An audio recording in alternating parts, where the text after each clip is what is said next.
Keluarga kudus Nazaret adalah model bagi keluarga Kristiani. Ibu bapak, saudara, saudari yang dikasihi oleh Tuhan. Biasanya 1 minggu setelah kita merayakan Natal, pesta keluarga kudus. Tapi tahun ini hanya selang 1 hari kita merayakan pesta keluarga kudus Nazaret.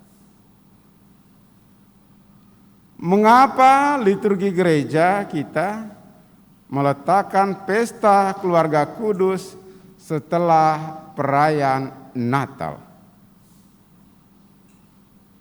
Hal ini mau menegaskan bahwa keluarga kudus Nazaret ini sungguh menjadi prototipe model bagi seluruh keluarga Kristiani dan juga secara pribadi mereka juga menjadi model untuk kita masing-masing. Dalam hal ketaatan kepada kehendak Allah, kesetiaan untuk melaksanakan kehendak Allah itu, dan kesetiaan dalam menjalani hidup berkeluarga. Apakah mereka tidak punya tantangan dalam menghadapi menjalani hidup mereka karena mereka dipilih oleh Tuhan untuk menjadi bunda dan ayah putranya? Tentu tidak. Justru kalau kita membaca Injil, bagaimana perjuangan mereka dalam menghidupi kehendak Allah, menjadi orang tua putra Allah itu bukan hal yang gampang. Saat Maria saja diminta untuk mengandung dan melahirkan putra Allah ke dunia, itu sudah tidak sesuai dengan tradisi orang Yahudi. Dan tentu menjadi beban moral untuk mereka. Karena mengandung di luar pernikahan. Dalam tradisi Yahudi, orang seperti wanita seperti ini harus dilempari dengan batu sampai mati karena membawa aib. Tetapi Maria dalam ketaatan imannya, dia menyatakan fiatnya, "Aku ini hamba Tuhan, jadilah padaku menurut perkataanmu itu." Aku ini hamba Tuhan. Kalau menurut pikiranku, saya tidak mau. Tetapi kalau memang itu yang engkau kehendaki, terjadilah padaku. Dia tidak tahu apa yang akan terjadi ke depan dengan persetujuannya ini. Tapi dalam ketaatan iman, dia menyatakan fiat voluntas tuanya. Bapak, Ibu, saudara, saudari yang dikasihi oleh Tuhan. Hal itu juga berimbas kepada Yusuf. Ketika dia tahu tunangannya mengandung, dia berusaha untuk menceraikannya secara diam-diam. Karena baginya itu menjadi aib juga untuk dia. Tetapi Allah menampakkan diri dalam mimpinya dan menjelaskan bahwa anak yang dikandung Maria itu berasal dari Roh Kudus. Karena itu nanti anak yang dilahirkan Maria itu disebut anak Allah yang maha tinggi. Dan kamu jangan takut mengambil Maria sebagai istrimu. Dalam ketaatan iman juga, Yusuf mengambil Maria menjadi istri. Dua-duanya punya beban moral sebagai orang Yahudi. Tetapi mereka menyingkirkan segala perasaan-perasaan kemanusiaan dan segala aturan-aturan yang dibuat oleh manusia. Tetapi mereka lebih mengutamakan kehendak Allah daripada kehendak mereka sendiri. Disinilah kelebihan mereka. Aku ini hamba Tuhan, jadilah padaku menurut perkataanmu. Kalau ditanya kehendakku, saya tidak mau. Tetapi kalau memang itu kehendakmu, Tuhan, terjadilah. Tentu Maria dan Yosef dalam hidupnya tetap melibatkan Allah. Karena mereka tahu dengan kekuatan mereka tidak mampu menghidupi kehendak Allah itu. Nah, Bapak Ibu saudara-saudari yang dikasihi Tuhan, tidak berhenti di situ. Kita baru merayakan kelahiran Yesus. Waktu Maria melahirkan putranya yang semata wayang itu, dia harus melahirkannya di kandang hewan. Semiskin apapun manusia, jarang kita dengar bahwa satu keluarga itu istrinya melahirkan anaknya di kandang hewan. Kandang hewan itu dalam pemikiran kotoran, palungan itu kotoran. Tetapi kehadiran Yesus mengangkat yang hina dina ini menjadi berharga. Kita semua ini kandang, kita semua ini adalah palungan yang kotor. Tetapi kehadiran Yesus mengangkat kembali, membersihkan seluruh diri kita. Kecacatan kita, ketidaklayakan kita di hadapan Tuhan. Maka ia menyentuh yang paling mendasar dari hidup manusia itu dengan mendekati orang-orang yang dipinggirkan dalam perjalanan hidupnya selanjutnya. Bapak, Ibu, saudara-saudari yang dikasihi oleh Tuhan. Dalam bacaan Injil juga tadi, Yesus seolah-olah mempermainkan orang tuanya. Yesus yang 100% Allah, 100% manusia, tahu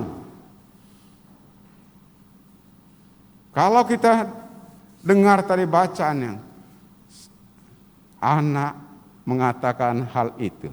Sudah tahu orang tuanya capek mencari. 3 hari bukan gampang jalan kaki, bukan pakai sepeda motor, bukan pakai pesawat, bukan pakai kereta api, jalan kaki. Karena Yosef dan Maria itu bukan orang yang kaya, orang yang miskin, orang yang tidak terpandang. Harus mencari putranya Yesus Kristus itu di antara kaum keluarga. Kita bisa membayangkan bagaimana penderitaan Maria, kesedihan, kecemasan Maria dan Yosef. Kehilangan putra semata wayangnya. Lalu ketika ditemukan di Bait Allah, bahasa Lukas memang sangat halus. Nah, mengapa engkau melakukan ini kepada kami? Tidak tahukah kamu, aku dan ayahmu dengan cemas mencari engkau? Apa jawaban dia? Kalau kita sebagai manusia menjengkelkan. Mengapa kamu mencari aku? Enak benar dia menjawab itu. Tidak tahukah kamu bahwa aku harus berada di dalam rumah Bapakku? Untunglah Yosef tidak cemburu. Kalau Yosef cemburu, siapa lagi bapaknya? Bukankah saya bapaknya? Tetapi karena Allah sudah memberitahu kepada Yosef, dia tetap percaya. Maria yang tidak mengerti akan perkataan yang sangat kasar itu dari putranya, menyimpan dalam hatinya dan merenungkannya. Kisah yang sama juga dialami oleh Hana dan Elkana. Setelah sekian lama hidup berumah tangga, mereka tidak punya keturunan. Karena itu dalam tradisi orang Yahudi, orang yang tidak punya keturunan dan juga orang yang menderita, orang yang miskin, lalu dihukum oleh Allah. Udah jatuh, tertimpa tangga lagi. Tetapi Hana dan Elkana tidak putus asa, tetap percaya bahwa pada akhirnya menjadi indah kalau kita tetap setia pada kehendak Allah. Doa yang lahir dari iman dan kesetiaan ketekunan dikabulkan oleh Allah. Karena itu Allah mengaruniakan kepada mereka seorang anak laki-laki. Lalu Hana dan Elkana memberi nama anak itu Samuel, yang artinya aku telah memintanya dari Tuhan. Hana, Elkana, Maria dan Yosef, anak yang mereka terima dari Allah itu dipersembahkan kembali kepada Allah untuk menjadi abdi Allah. Nah, Bapak, Ibu, saudara-saudari, bagaimana dengan perjalanan hidup kita, baik secara pribadi maupun sebagai anggota keluarga, anggota gereja, dan anggota masyarakat? Pergulatan-pergulatan hidup kita, perjuangan-perjuangan hidup kita, suka dukanya, tidak juga beda jauh dari apa yang dialami oleh Hana, Elkana, Maria, dan Yosef, hanya dalam bentuk yang berbeda. Kita punya pergulatan penderitaan, perjuangan saat ini, apalagi di masa pandemi ini. Di masa pandemi ini dan juga bencana-bencana yang melanda kita akhir-akhir ini, ada usahanya yang gagal, bahkan sampai gulung tikar. Ada yang sampai saat ini juga merasa cemas, orang tuanya merasa cemas dengan kehidupan masa depan anak-anaknya. Mau melanjutkan sekolah mereka, tetapi keadaan ekonomi tidak memungkinkan. Ada anak-anak yang cemas akan masa depannya, yang sudah kuliah cemas karena belum mendapat pekerjaan dan juga belum mendapat pekerjaan tetap. Anak-anak muda juga cemas karena belum mendapat pasangan yang seturut kehendak Allah.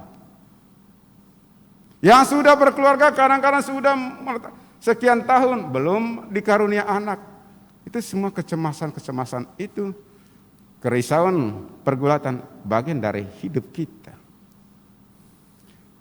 Maria, Yosef, Hana, Elkana, Elizabeth, dan Zakaria, dan juga teladan keluarga-keluarga dalam kitab suci menjadi model untuk kita.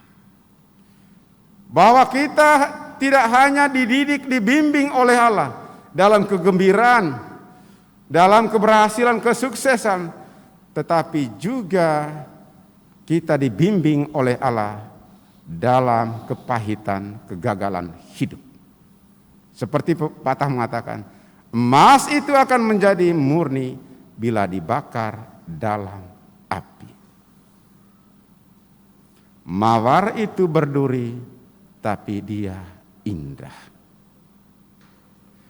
Hidup kita mungkin banyak mengalami kepahitan, kegagalan, tetapi kita yakin dan percaya, seperti kata pengkhotbah, akan indah pada waktunya jika kita tetap setia dan taat kepada kehendak Allah. Mari Bapak, Ibu, saudara-saudari, dalam perayaan ini kita mempersembahkan seluruh diri kita, keluarga kita masing-masing, harapan-harapan kita, impian-impian kita, juga kecemasan-kecemasan dan ketakutan yang ada dalam diri kita. Allah yang mengetahuimu akan senantiasa menyertaimu sampai akhir zaman. Tuhan memberkati kita. Amin.